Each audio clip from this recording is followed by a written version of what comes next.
for a televised cricket league. But here's the catch. Afghanistan doesn't have any televisions. Now you tell me the government doesn't waste money. They have plenty of money. We could cut our debt deficit in no time at all, just by getting rid of these stupid allocations that I give for some of these groups. I mean, it's ridiculous.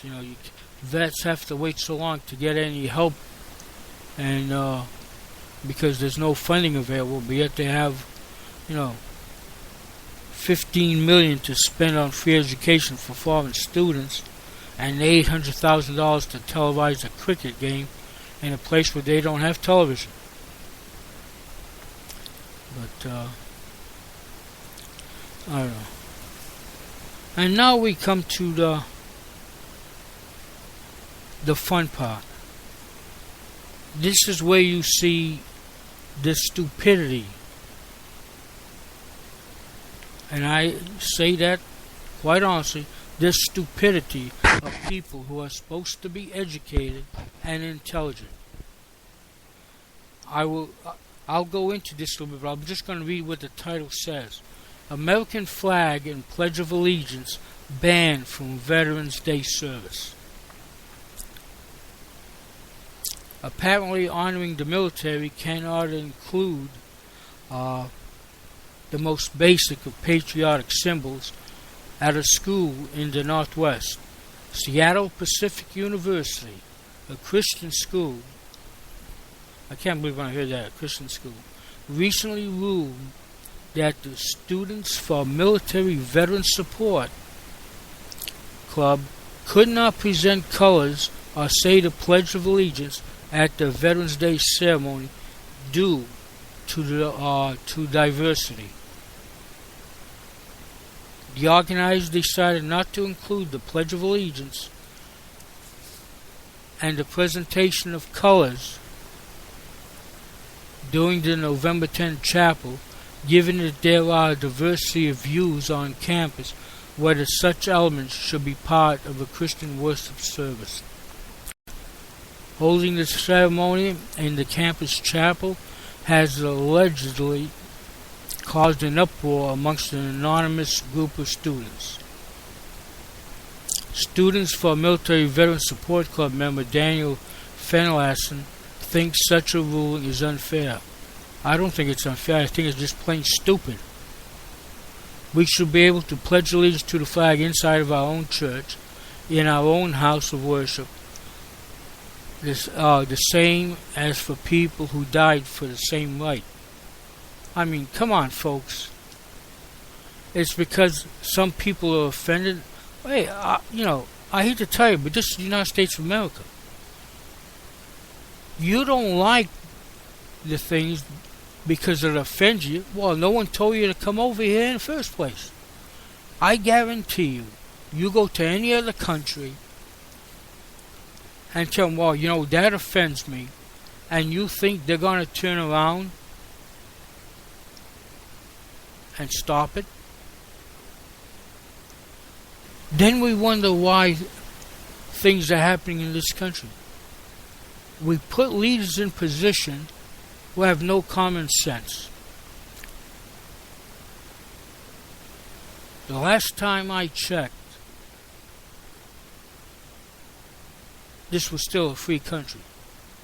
Although I understand it's not as free as it was when I was growing up. I mean, they don't do Pledge of Allegiance in the schools anymore. You can't play certain songs. The Mike Green song, God Bless the USA, they banned it in a school up in Massachusetts. They wanted it played but without the word God.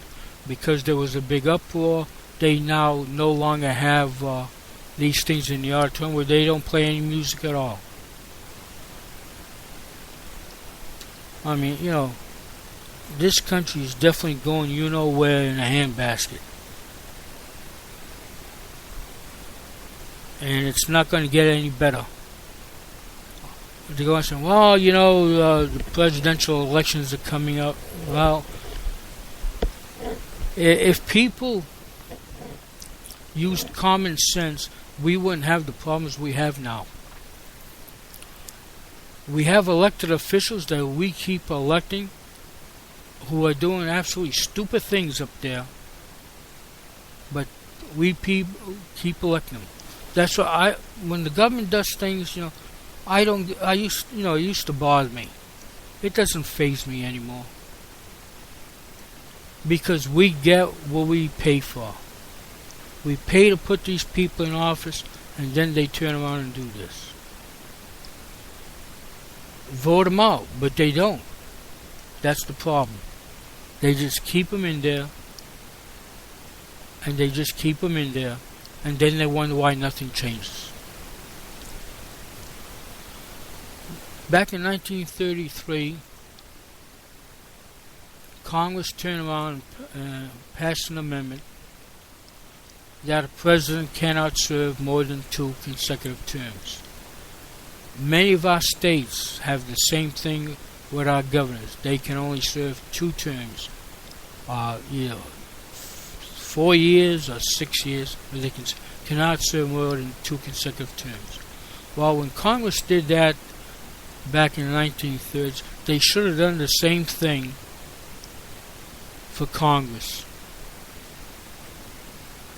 You serve your 2 terms, and then that's it. Somebody else comes along. The Congress was never set up as a career. Congress was set up to handle the laws as our representative. Not this thing where, they get in office, if they manage to get out after 1 term, whatever it is, why should they bother doing anything for the little guy? They serve 1 term in office, they get out, they get paid pensions for life, they get health benefits for life.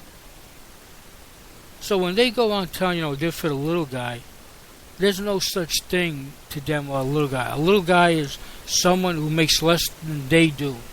So if these people are at the end are making millions of dollars, they're only interested in other people that are making a little less million than they are.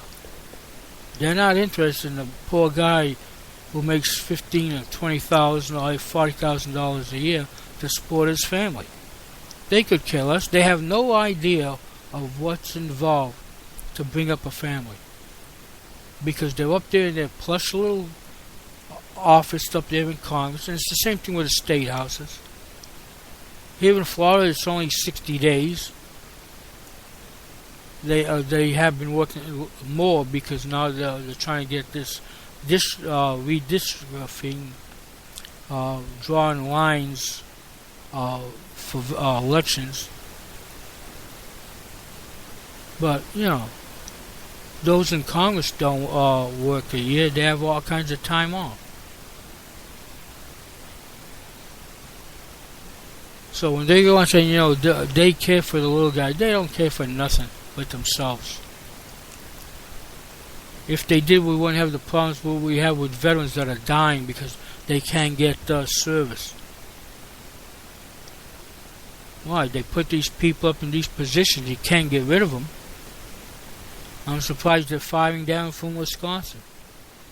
What they do is they let them retire. What they do is let them retire in jail. But, I could go on a Rampage. There was a lot of things I wanted to cover, but I can see I'm not going to be able to cover because I just noticed the time. I tried to cover a lot of things, but I'll have to work on it because there are other things going on, things that are ridiculous. Places where boys, trying to get boys that think that they're girls, can go into the girls' rooms and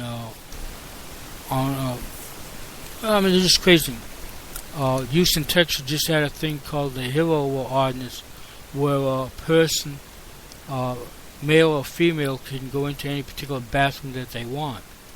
Uh, well, 63% of the people said no way, so it was voted down.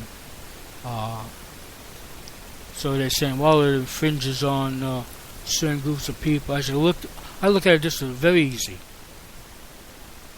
If you're a boy, you go to the boys' room. If you're a girl, you go to the girls' room.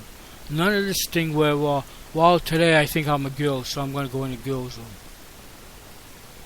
And why does this happen? Because our elected officials are a bunch of morons. They go on coming out with these rules because they have no concept. If anybody who's a parent who has kids should be out there screaming to change this. How they go around getting away with stuff like this, I'll never understand. And they're trying to do this in one of the elementary. Next Sunday, I will cover this a little bit more about this happening in a couple of places. And, it just tears me up. I mean, I can't believe the things that is going on in this country, especially by elected officials who should know better. Most of them all have been to college. Of course, nowadays, what they teach in college makes you wonder. Even some of the things that go on in the elementary schools. But on one note over here, there was a survey was released. I believe this was last Tuesday. Brought some good news for faith leaders, alarmed by the spike in the number of Americans who say they have no ties to a particular religion. U.S. adults continue to identify with a faith group.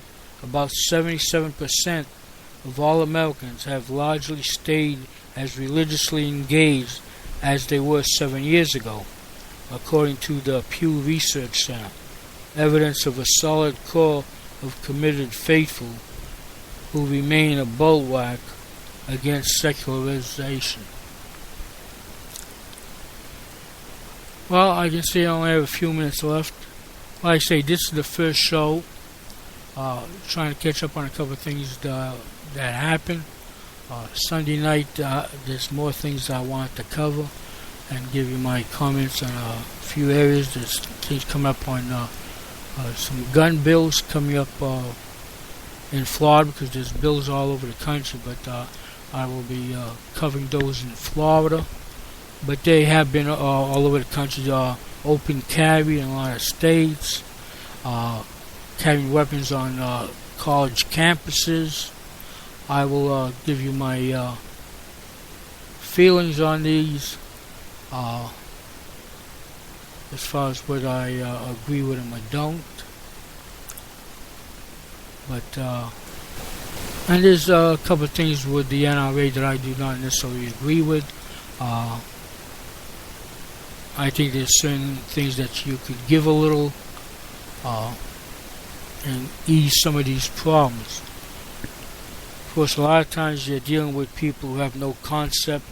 They always talk about, well, automatic weapons, and every incident that we've had that I'm aware of, where more than one person has been killed, they call it an automatic weapon, but we know they're not. Anyone who's been in the military knows an automatic weapon is one where you pull the trigger and the bullets just keep flying out. Any of them that you have to pull the trigger for a single time is a semi-automatic. But people try to confuse all these things just to make it difficult, but like I said, I will go into it. Well, I want to thank you for listening. This is Chaplain Abel. Like I mentioned, we will be on Wednesday and Sunday night at 10 o'clock. And if you have any concerns or comments, you can always email me at chaplainable@gmail.com. Until Sunday night, good Lord willing, and the creek don't rise, I will see you then.